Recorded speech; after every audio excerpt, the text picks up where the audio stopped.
السلام عليكم ورحمة من الله تعالى وبركاته. قبل البدء بالفيديو لا تنسى الاشتراك في القناة والضغط على زر الإعجاب وتفعيل الجرس حتى تتوصل بالمزيد إن شاء الله. كشف مصدر مقرب من فريق الرجاء الرياضي لكرة القدم أن التونسي فوزي البنزرتي المدرب الجديد للفريق الأخضر قد رفع توصية إلى عزيز البدراوي رئيس هذا الأخير بالتعاقد مع اللاعب السابق لفريق الجيش الملكي وأولمبيك أسفي حمزة خابة لتدعيم صفوفه بدءا من الموسم المقبل.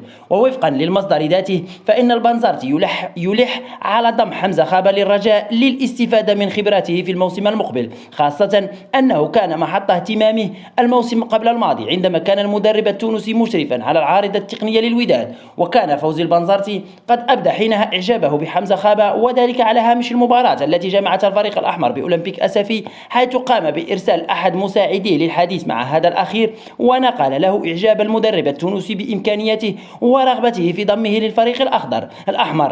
في السياق ذاته قرر حمزة خابة وبشكل نهائي التراجع عن التوقيع في كشوفة العربي الكويتي والبقاء في الدوري الاحترافي بعد أن رفضت عائلته الصغيرة بشكل قاطع مغادرة المغرب والعيش في الكويت، على الرغم من أن هذا الأخير عرض مبلغا ماليا كبيرا يقارب 600 مليون سنتيم من أجل التعاقد مع مهاجم أولمبيك أسفي. وشدد المصدر ذاته أن خابة توصل بمجموعة من العروض المغرية التي جعلته يستجيب لطلب عائلته ويقرر مواصلة مشواره في البطولة الاحترافية. وتألق حمزة خابة مع أولمبيك أسفي ووقع بقميصه 29 هدفا خلال مسيرته مع الفريق، 27 في الدوري الاحترافي و2 في مسابقة كأس العرش.